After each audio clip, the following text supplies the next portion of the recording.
right now. Thomas Hearns is an open book to Ray Leonard. Backs up against the ropes. This is one of the most unusual calls by a referee in the history of the sport. The first loss. A tremendous victory. Leonard fighting off the ropes. It happened. It happened. Uppercut by Douglas. Down goes Tyson. Holmes right hand shot. Lennox knocks out Mike Tyson. Slumps to the canvas. The champion struggles to stay on his feet. How do you like it? How do you like it?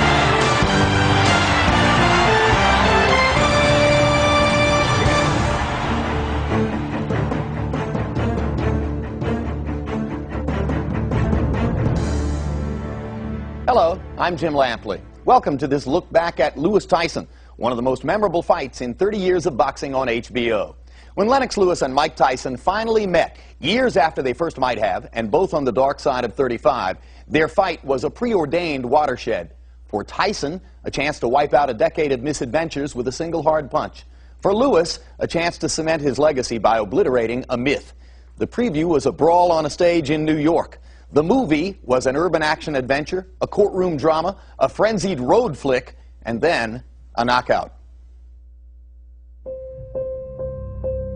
There was no logical reason in boxing terms that a fight between two guys past their primes should have counted for so much.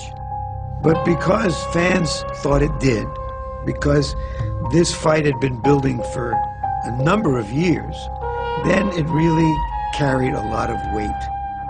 But everybody felt that Mike Tyson was still like Mike Tyson was 15 years ago.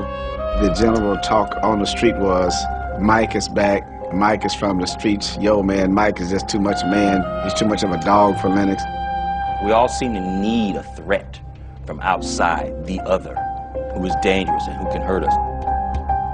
And we need the champion who can save us from that. Lewis, he should win. He's bigger, he's stronger, he's highly skilled, but he doesn't have that magic. That's why Tyson captured people's imagination. He knocked people out. Mike Tyson stunned the boxing world with his punching power when he turned pro in 1985. He was still a teenager, just a few years away from a troubled childhood in Brooklyn, New York. Tyson's story was familiar. Boxing would save him from the streets and make him a star. The youngest ever heavyweight champion at the age of 20. And we have a new era in boxing. Shortly after he became the heavyweight champion of the world, he became the poster boy and did ads. Knock drugs out of your life by just saying no. Just not sham a diaper. Mike Tyson. He was well-spoken, had a nice smile, a little gap tooth, but a nice smile. He was a charming young man. No, they should get fighters rings because you can't walk the street with them, no? He was gathering enormous momentum as a public figure. The crowd was magnetized to him. When I go to big cities, everybody stop, and it's like, wow, Mike Tyson. You're Mike Tyson, aren't you? Aren't you that young knockout kid? And it's like, wow. When he started to become popular, he would talk to me about girls, and if girls would find him attractive, that he felt ugly. I remember sitting in traffic, people coming out of their car to give their daughter's phone number to him. Then it was the limos and the girls and the parties, and there were always people surrounding him who didn't help develop the sweeter side of Mike. I'm with Robin Givens, who was attending her first Mike Tyson fight as Mrs. Champion. Robin, inquiring minds want to know, how does a woman who went to Sarah Lawrence and Harvard Medical School wind up falling in love with a guy who's a graduate of the School of Hard Knocks? God, I want to know too. In 1988, Tyson formed an unlikely union with actress Robin Givens. But as quickly as it began, their marriage ended 8 months later, with Givens accusing Tyson of being manic-depressive and physically abusive.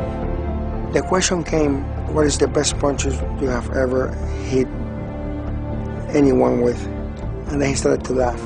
I said, why are you laughing? He said, because the best punch was a right backhand that I hit Robin with, and she hit every wall in the room. Iron Mike Tyson! At his peak, Tyson was terrifying, a master of destruction who paralyzed his opponents with fear and amassed a captivated following. But in 1990, a 42-1 underdog, James Buster Douglas, would hand Tyson his first shocking loss. At the same time, Tyson's chaotic personal life became front-page news. Jail. In 1992, he was found guilty of rape and sent to prison, where he would discover the Islamic faith before being released on parole in 1995. As I told Mike on many occasions, man, when you got out of jail for that rape beef, you know, all you had to do was clean your act up, man. You could have been the greatest thing since sliced bread. But no, Coach, I want to roll like I want to roll. The pimps, the hoes, the druggies, those my people. GQ Punk, them. I don't care about them. When he was released from prison, this man became even bigger than life. When most people are down and headed in the wrong direction, he became more famous. The public and much of the boxing world, I think, had invested so much in the myth of Mike Tyson, and so it didn't take much, you know, to convince people oh, he's back. But underneath it all, it was there was a lot of dry rot. Mike Tyson decided that he was just going to go on this kind of circus tour to fight anybody's because the public had this fascination with him. He was just going to go for as much money as he could make. After prison, Tyson was still a box office bonanza. Not so much for his abilities, which he put on display against dubious opponents, as for the frightening behavior he had begun to exhibit in the ring. The bizarre ear-biting incident with Evander Holyfield came first, and that was only an appetizer. And the fight with Botha, you know. Botha kept, you know, messing with him. So, hey, I'm gonna break his arm. Stop it! Hey, Mike! When they asked him at the press conference, did you try to break his arm? Yeah, I tried to break his arm, so what about it? And then he's in against Lou Savarese, and Savarese is out. And the next thing you know, he's pounding him anyway. The referee's down, you know, and he's just sitting there saying, you know, this is like a 5-alarm fire here. This guy's having a lot of trouble controlling himself. To the general sports fan, boxing is supposed to be about violence. And no fighter was more palpably violent than Mike. And then, of course, there's all this flamboyant tabloid material, which our society feeds on. And so he satisfied people on a lot of fronts. We were drawn to him. It's not like Mike Tyson broke into our house and said, watch me, okay? So everything repulsive and bad and negative about him must also be in us because we were drawn to him. Tyson's notoriety eclipsed the recognition of Lennox Lewis, whose journey had been very different from Tyson's. Ironically, before their paths diverged, they came together to spar as teenagers. And Tyson's trainer, Cus D'Amato, made a prophetic prediction. Cus D'Amato would say, these guys are going to meet in the future. So I said, that'd be interesting. But at that time I was saying, I hope I don't meet this guy, you know, because he's like an animal. Born of Jamaican descent in London, England, Lennox Lewis spent his youth in Canada. He arrived in Toronto at the age of 12, and it was there that he discovered boxing. Lewis took his time in the amateur ranks and earned 2 trips to the Olympics for Canada, winning gold in 1988. In a way, Lennox was in finishing school when Mike was becoming a global figure. Lennox Lewis was one of the best right-hand punchers in the amateurs. Wells is down. Everything you want from an Olympic gold medalist, Lennox Lewis had the package. I beat the great American superstar Riddick Bowe, knocked him out. And the winner is Lennox Lewis. All of a sudden, you win the Olympics, everybody wants your autograph, and you become important. In 1989, Lewis moved back to England to turn pro. Lennox Lewis is in total command now. And scored his first important victory against Razor Ruddock in 1992. It's over. We have a great new heavyweight on the boxing scene. With Tyson in prison, Lewis won a vacated title, abandoned by Riddick Bowe, who had no interest after the Olympics in fighting Lewis again. Lennox wants this belt. You must get it out of the garbage, and then we'll be calling him the garbage picker. That was a coward's way out. Why don't you just say you don't want to fight me? Why do you have to go through all that? In his fourth title defense, Lewis would lose the championship to an unremarkable opponent, Oliver McCall. He won it back in a bizarre rematch, but would spend years trying to overcome the stigma of that first loss. That's going to be it. In 1999, Lewis became the undisputed heavyweight champion after defeating Evander Holyfield. The prospect of a clash with Tyson loomed. Talk to us about your future. You know, I want Tyson. Definitely want Tyson, you know. But in 2001, another unexpected loss to Hasim Rahman would stall his ongoing quest for respect. Between his wavering focus and foreign passport, Lewis was a hard pill to swallow for American fans. The enigma of Lennox is nobody knows really who Lennox is. He's a man with many passports. I was born here, I grew up there, I fought for the Olympic team over here. If you're a citizen of everywhere, you're a citizen of nowhere. The promotion that used him with his pinky sticking up in the air. Tea time, Mr. Lewis. Lovely idea. Accented the negative. Will your mum be at the fight? She never misses a bout. Another thing about Lennox Lewis was he played chess. For goodness sakes, a heavyweight champion playing chess. Because Lennox has a British accent. The notion persisted throughout his career that he was somehow more civilized than Mike, and therefore he wouldn't be the same kind of destructive force. He's a nice guy, and he's a great guy, and that's why I like him. Well, yeah, that might be why you'd like to have him over for tea. But, you know, being a great guy and $1.50 will get you a ride on the subway as far as being heavyweight champion goes. By late 2001, Lewis had regained the title from Rahman, and Lewis and Tyson were the only star heavyweights still standing. By finally meeting, Lewis would get a chance to cement his legacy, and Tyson an opportunity to get out of debt and justify his rage. I was going to rip his heart out. I'm the best ever. I'm the most brutal and vicious and most ruthless champion there's ever been. My style is impetuous. My defense is impregnable. And I'm just ferocious. I want your heart. I want to eat his children. Praise be to Allah. There was a tremendous talk about this fight happening, Lewis versus Tyson, and so many doubters, because Lennox Lewis is tied to HBO. Mike Tyson is tied to Showtime. How on earth are these two networks who are rivals going to join forces to enable this fight to happen? The fighters wanted it, the public wanted it, and seeing the great potential profit to be made, the two networks, after extensive negotiations, finally agreed to come together for an unprecedented joint pay-per-view broadcast. The fight was set for April 6, 2002 in Las Vegas, and in January, a press conference was convened in New York City to announce the plans.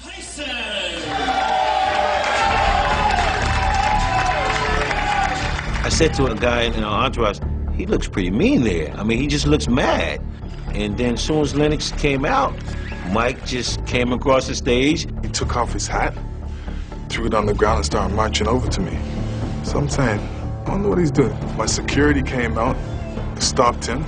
Mike commenced the punching, Lennox commenced the punching. It was like all free-for-all. Somebody was biting my leg. I'm like pushing the head, realizing, you know, Tyson's biting my leg. He's biting my leg. I hate getting bit. So part of him was like, I'm gonna hype this fight. But part of him was trying to encourage himself. I am in my 30s. I am 4 or 5 years away from a competitive fight. This man is up to the mark. Let me look into the eye of the tiger and see if I see any wavering. And I don't think he saw any. And so it degenerated from there. He knows that he's a jerk. He knows that he's been taken for a ride by all the people around him. That's what makes him angry. And when he's yelling and screaming, you can almost see him crying because he knows that this is not where he wants to be. I'll you love me. Yet he doesn't have the wherewithal to pull himself out. Him and I took a walk outside, and as we're walking down the street, he turns to me, he says, "It's going to make the fight bigger, isn't it?" I said, "Yes, but this isn't what I wanted." And he said, "But it's going to be bigger." And I said, "Yes."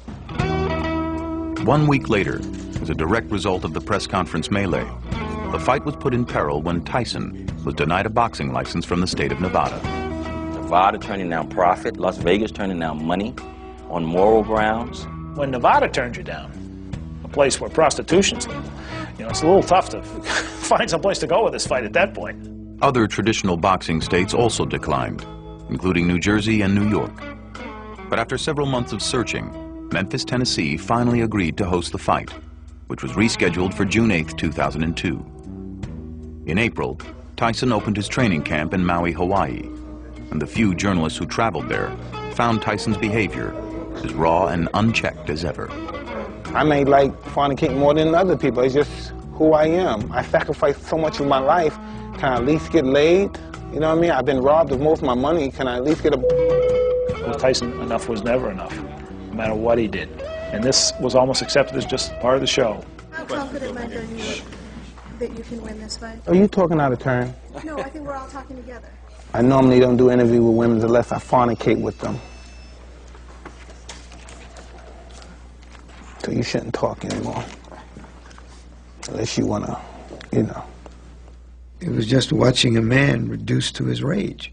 I wish one of your guys had children, if I could kick them in the head or stomp on their testicles so you could feel my pain, because that's the pain I have, waking up every day.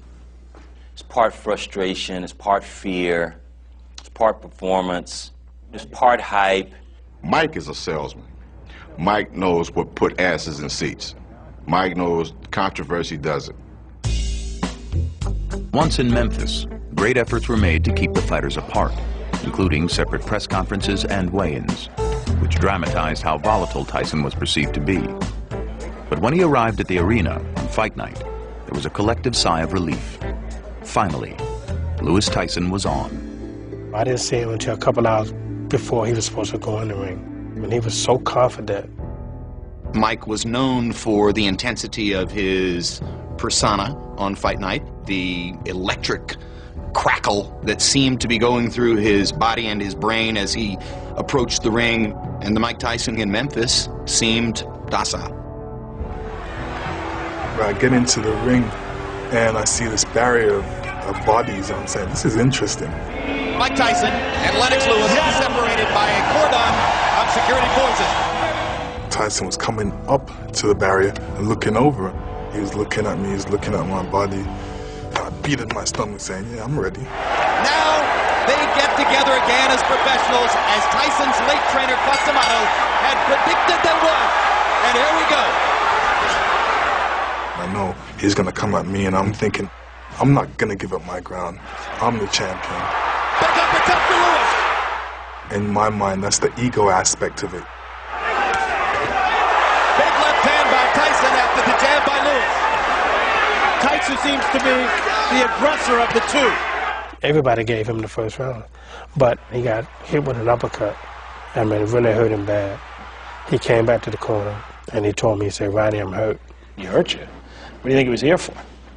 You know, to get a date? I mean, you know, of course he hurt you.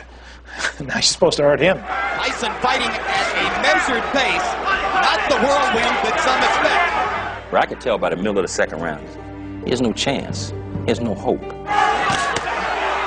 And he had to know that because I'm 30, 40 rows away, and I can see it. Tyson's confidence ebbing, Lewis's seeming to grow. Lewis used his physical advantages to dominate the smaller, slower Tyson. But by the fourth round, he was clearly weakened by the punishment he had been absorbing. Lewis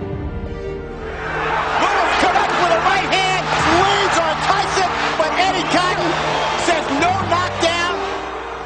After about 4 rounds, I noticed from the clinches where Lennox was physically pushing back, and you could see the little look in Mike that he'd given up. It is rapidly becoming a technical mismatch. Lennox Lewis is content right now to just stay outside, and Manuel Stewart wants him to finish this. Don't turn it back in. Come on, get this. Come on, get out of here. Listen to Emmanuel. You're ready to get caught with some crazy. Step it up, the man is finished. He was actually cursing Lennox out and beating Lennox's chest. And I had to actually say, Manny, don't beat him up in the... Because you got a dead man in front of you, and you still doing this. Just let's go. This fight is all the way. You got a dead man in front of you. Go out there and knock him out. And I'm saying, Well, this is the wrong time to explain that I hurt my hand, so, you know, while he was giving me heck, I was taking it, but there was a reason why I wasn't out there throwing my right hand, so you know, I had to give it a couple rounds to settle in with the pain. He did what he's always done, which is not put himself at risk, being the chess player, protect your king, and then ultimately say, checkmate. Target practice. This is easy for Lewis. If he doesn't get caught with something big, he's going to walk to victory. Mama didn't raise no fools, and he still respected this man's power. And for good reasons. He's the one in the ring with him. And no matter how hurt and slow Tyson is, he is a dangerous puncher. There was a little bit of the sadist in Lennox Lewis in this fight. Lennox, I feel, wanted to punish him for saying you're going to eat my kids, biting them on his thigh. Now I hit you twice hard, pow, pow. And seeing where the blood is coming from. Yeah, I'm enjoying this. I'm really liking this. I think he wanted to let Mike feel some more of the punishment before he put him out of his misery. The bad boy of boxing is getting spanked by Lennox Lewis. I was surprised and shocked at some of the punches that he took. Fighters fight to the end. Gladiators. And plus, Mike, you know, he's a proud brother. He's been a great champion in the past. So, you know, he's going to give it all he's got until there's no more. You understand? Not many people can do that. You understand? Right now. Everybody can't talk in the corner.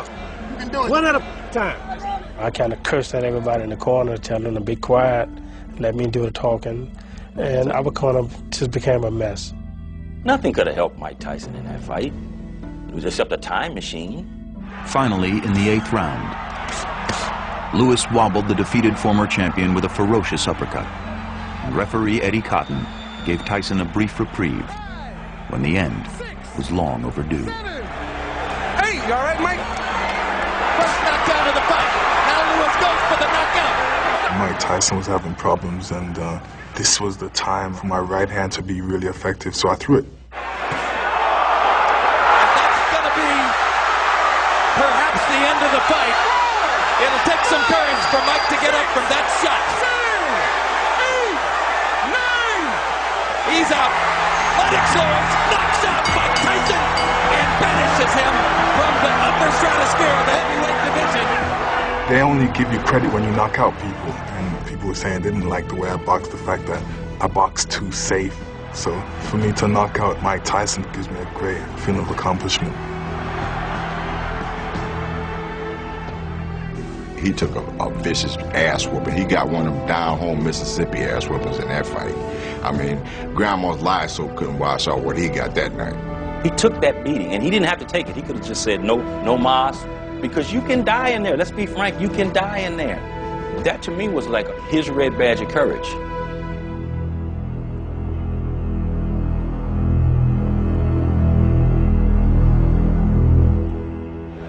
Mike, are you sorry this fight didn't take place years ago?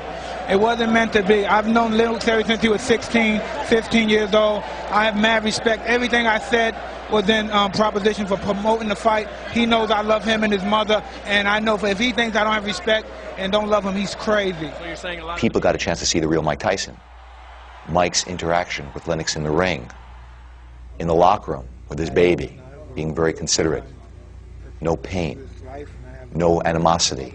No tension in his face, no bad words.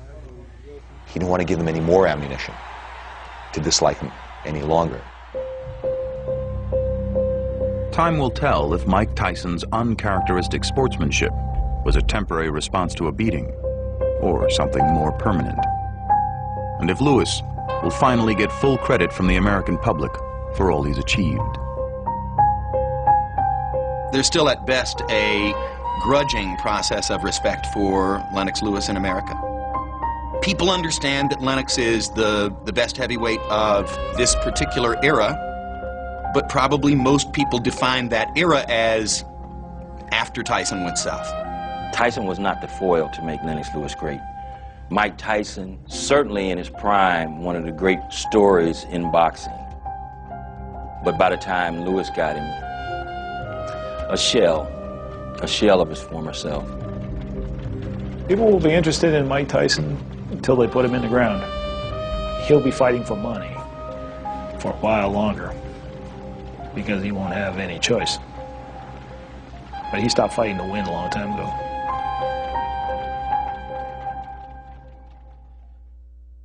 As an exercise in nostalgia, Lewis Tyson proved that the old stories still sell best. The pay-per-view gross of $112 million, a record for the sport. The two fighters split more than $60 million. That establishes why, in spite of the lopsided fight, there was a rematch clause in the contract. Thanks for watching The Tale of Lewis Tyson.